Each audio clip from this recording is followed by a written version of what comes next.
Something has been waiting inside you for a very long time. Not a thought, not a feeling. Something older than both of those. Something that was placed in you before you understood words, before you understood disappointment, before the world had a chance to tell you who you were allowed to be. And tonight, not next week, not after you have fixed what you think is broken, tonight is when it begins to stir. For the next 7 nights, something ancient will wake up inside you, and the life that was always yours will begin moving toward you now. Say nothing yet, just stay with that. Because I want to ask you something first. How many mornings have you opened your eyes and felt it before you even sat up? That quiet wait. That low hum of a life that has not yet become what you know it was supposed to be. You didn't have to think about it. It was just there, waiting for you the moment consciousness returned. You have tried. Nobody watching this needs to be told to try harder. You have read things, you have prayed things, you have written things in journals at midnight. You have listened to voices that promised if you just believe enough, if you just hold the vision long enough, if you just stay positive long enough, it will come. And some mornings it feels close. You feel something shift, a warmth behind the sternum, a quiet knowing. And then the day comes, and the bills are the same, and the loneliness is the same. And by evening you are not sure if what you felt in the morning was faith or just the brief mercy of not being fully awake yet. I know that feeling. I am not going to tell you it is wrong to feel it. I am not going to tell you to push through it or rise above it.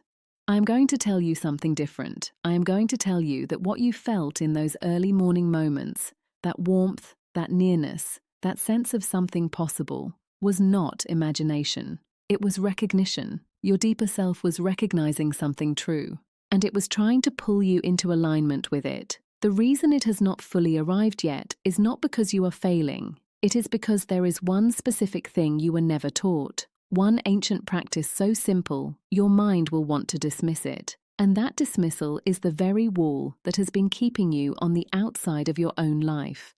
You are not broken. You are not cursed. You are not someone life forgot. You are what I call a sacred sleeper. Someone who carries something enormous in their interior world, but has never been shown how to let that interior world do what it was designed to do while the conscious mind steps aside. Someone who has been doing all of their spiritual work in the daytime, in the noise, in the resistance, in the part of the mind that argues back. And no seed, not one single seed, was ever meant to be planted in the middle of the noise. The seed was always meant to go into the dark, into the quiet, into the threshold place between waking and sleep, where the deepest part of you is most permeable, most available, most alive. This is not metaphor.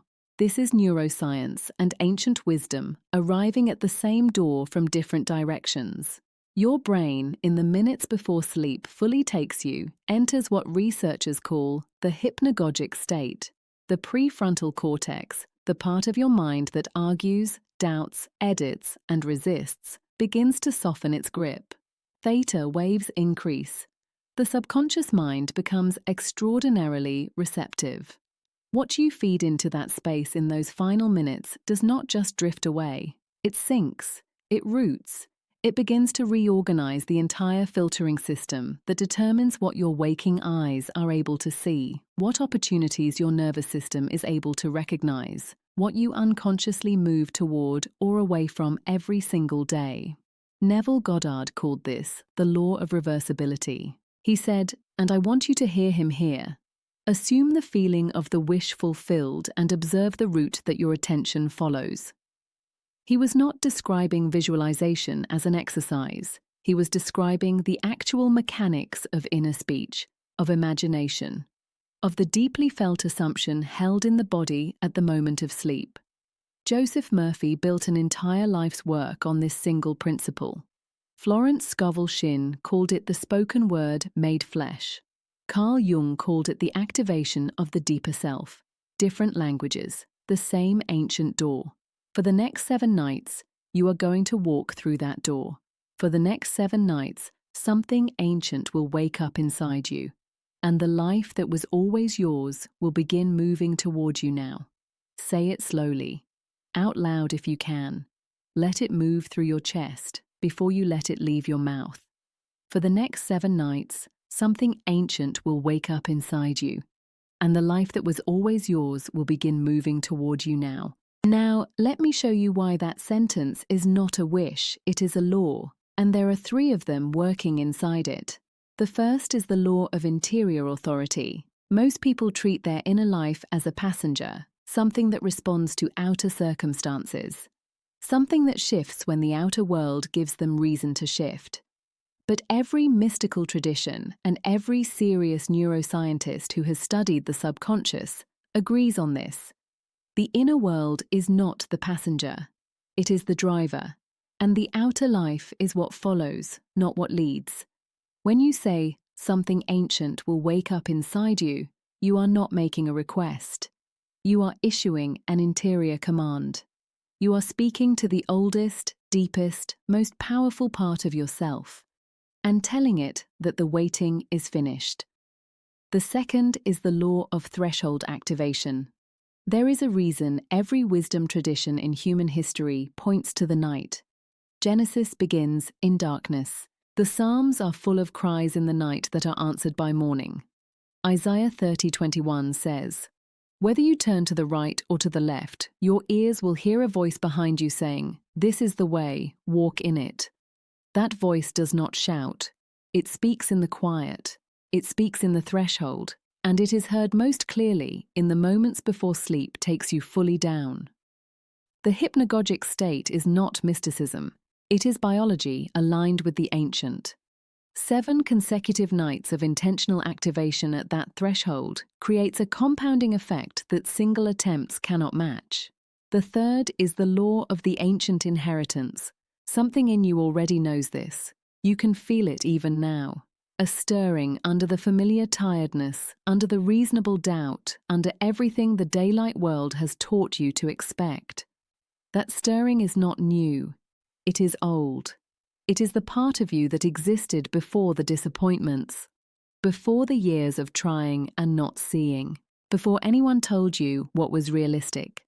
That part of you has never stopped knowing what was prepared for you. Tonight you begin to listen to it again. I want to tell you about a woman named Carol. She was 58 years old when I first heard her story. She had worked in healthcare administration for 27 years. Practical, grounded. Not the kind of woman who would ordinarily use words like ancient or sacred. She described herself as someone who believed in God, but had a complicated relationship with answered prayer. She had watched her marriage end quietly after 22 years. She had watched her savings take damage she had not fully recovered from. She had a daughter in another state she did not speak to as often as either of them wanted. And she had a low-grade sense. She described it as a hum, the way I described it to you, that the life she had imagined was on the other side of a wall she could not find the door through. She was not desperate. That is important. She was not at the bottom. She was in the middle. That particular kind of stuck that nobody writes crisis stories about because it does not look dramatic from the outside. She was managing. She was functioning, but she was not living, not fully. A friend sent her something, a simple passage from Joseph Murphy about the subconscious mind and sleep. She read it the way most of us read things like that, with interest and with distance, interested enough to try, distant enough to protect herself from hoping too much. She decided to do something for 7 nights. Just 7. She would lie down each night, and for the last few minutes before sleep, she would not rehearse the day. She would not catalogue what had gone wrong. She would hold one feeling, one interior sense, not a visualization of something she wanted, just a feeling, the feeling of things having already shifted, the feeling of quiet rightness, the feeling she used to have as a child, waking up on a morning when something good was already waiting. She did not tell anyone. She did not journal about it publicly. She just did it. By the 3rd night, she noticed her sleep was different. Deeper. She woke without the hum. Not every morning, but some. By the 5th night, her daughter called. Not for any reason, just to talk. An hour and 20 minutes. The kind of call they had not had in years. On the 7th morning, her supervisor, without any request, without any conversation Carol had initiated, sent an email offering her a position that came with more flexibility and a pay increase she had quietly needed for 2 years. Carol told the person who shared her story with me that she did not feel like anything had been given to her. She felt like something had been returned, something that was always hers, something that had been waiting for her to stop arguing with her own interior world long enough to let it move. That is what 7 nights can do. Not because 7 is a magic number, though across nearly every spiritual tradition on earth, Hebrew scripture, ancient Egypt, Islamic teaching, the mystical Christian tradition, 7 is the number of completion, of covenant, of the full cycle of creation. It is no accident that it takes 7 nights. It is no coincidence. It is alignment with something older than any single tradition. For the next 7 nights, something ancient will wake up inside you, and the life that was always yours will begin moving toward you now. Say it again, out loud. Say it like someone who is no longer asking. Say it like someone who is remembering. Isaiah 65:24 says this, "Before they call, I will answer. While they are still speaking, I will hear." Read that slowly. Before they call. Before the prayer is even finished forming in the mouth, the answer is already in motion. This is not poetry. This is a description of how the interior law actually operates. The life you want does not begin when you receive it. It begins when you align with it from the inside. The movement has already started. Tonight begins the alignment. If you have ever felt like life had a list of people it was planning to get to, and your name kept getting quietly skipped, I want you to write something in the comments right now. Write this. For 7 nights, I am calling back what was always mine, and on the other side of this week, my life begins to show it. Write that full line, not a single word, not an emoji, the full declaration. Let your own words witness you. Because the act of typing it is not small. The act of typing it is the first moment of the 7 nights beginning. It is the first spoken word of your new alignment. If something in what you have just heard has settled in you, not as a new idea but as a quiet recognition, something you already knew but had not been reminded of in language that reached you, tap like. It tells me you are still open. And open is all that is required. Now let me tell you what the 7 nights actually look like, not as steps, not as instructions, as an experience you are going to live. Tonight, when the day is finished, you are going to lie down. You are not going to rush towards sleep. You are going to enter it slowly and with intention, the way you would enter a room where something sacred is happening and you do not want to disturb it. In the quietness, before you do anything else, you are going to breathe. Just 3 slow breaths. Not technique, not practice. Just 3 breaths that say, I am no longer in the day. I am crossing over. And then, in that crossing, you are going to feel something. Not imagine something, feel something. The feeling of what it is like on the other side. The feeling of the morning, a morning not yet lived, in which something has shifted.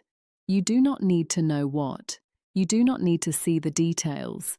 You only need to feel the quality of that morning.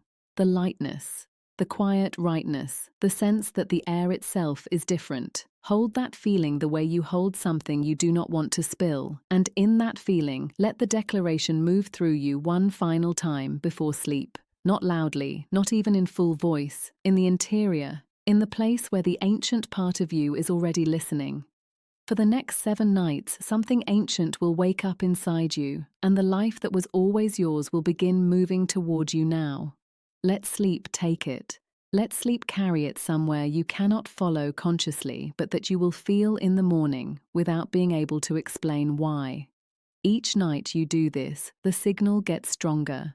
Each night the subconscious reorganizes a little more. Each morning, your reticular activating system, the filter your brain uses to decide what in your environment deserves your attention, begins to open slightly wider to what was always there and always visible but previously invisible to a nervous system tuned to lack.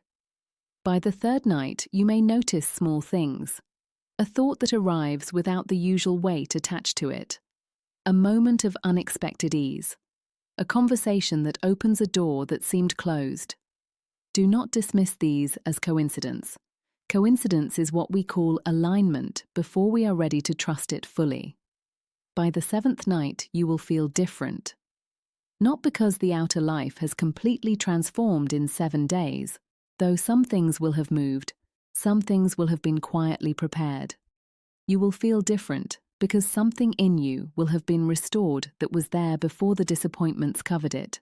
Something ancient, something patient, something that never stopped knowing what was already prepared for your life. This is the sacred challenge I am asking you to accept. For the next 7 nights, beginning tonight, not after a better day, not when you feel more ready, tonight. Speak the declaration out loud once in the evening before you enter the night practice. Speak it once internally in the threshold.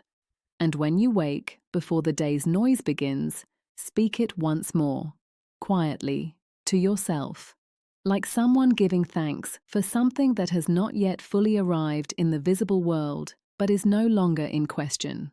7 nights, 3 moments each night and morning, 21 total declarations.